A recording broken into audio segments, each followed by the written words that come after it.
మాకు ఓటు వేయి, ఎవరు కావాలో తేల్చుకోమని చెప్పండి.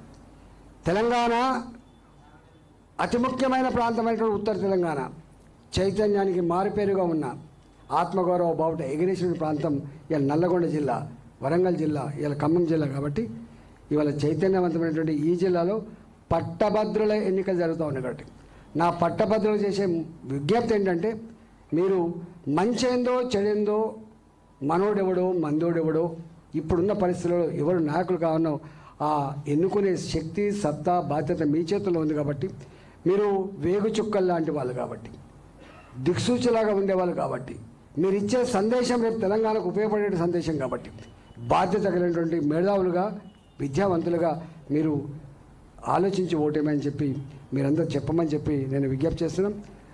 మేము నాయకులం, మేము ఎంతమంది రీచ్ అవుతాం, మేము ఫోన్ చేస్తున్నాం పొద్దున్న నుంచి, పొద్దున 6 గంటల మొదలైంది చేస్తున్నాం. కానీ ఎంత చేసినా ఇవాళ మీరు పట్టుబడితే, మీరు కదిలితే ఎక్కువ మందిని కలిసే ఆస్కారం ఉంటుంది, ఎక్కువ మంది మెప్పించే ఆస్కారం ఉంటుంది, ఎక్కువ మందితో ఓట్లేయించే ఆస్కారం ఉంటుంది. నా దేశాల విద్యావంతులు కాని వాళ్ళు ఎవ్వరు లేరు ఊళ్ళలో. ఇవాళ గతి లేక, గత్యంతరం లేక మళ్ళీ గదే గ్రామాన్ని నమ్ముకొని, గదే భూమిని నమ్ముకొని వచ్చి పనిచేస్తున్నారు తప్ప చదువు లేని వాళ్ళు ఎవరు లేరు. ఒక జనరేషన్ ఒకనాడు వేరు, వాళ్ళు వేరు. ఇవాళ గుడిసెల్లో ఉన్నటువంటి వాళ్ళు, చిన్న చిన్న కుటుంబాల్లో ఉన్నటువంటి వాళ్ళు కూడా ఆడపిల్లలతో సహా డిగ్రీలు పూర్తి చేసుకున్న వాళ్ళు, పీజీలు పూర్తి చేసుకున్న వాళ్ళు, ఇంజనీరింగ్ గ్రాడ్యుయేట్ ఉన్నారు. కాబట్టి ఇలా వాళ్ళందరూ గ్రామాల్లో ఉండవచ్చు.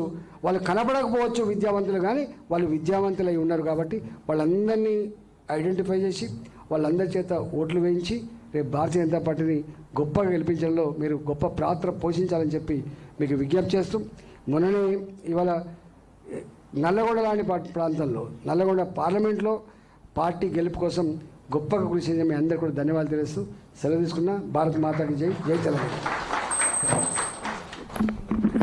అందరు కూడా భోజనాలు ఉన్నాయి మా ఇంటి దగ్గర. ఇక్కడ పెట్టమంటే ఇక్కడికి ఇప్పుడు అర్జెంటుగా పెట్టడం కష్టం సార్, ఇక్కడ అన్ని అందుబాటులో లేవు అన్నారు. అందుకనే మళ్ళీ ఇప్పటికిప్పుడు ఆడబెట్టినాం. దయచేసి అందరు కూడా, మేము మళ్ళీ కోదాడ మీటింగ్కి పోతున్నాం, మీరందరూ మన ఇంటికాడ భోజనాలు చేసిపోవాలని మీ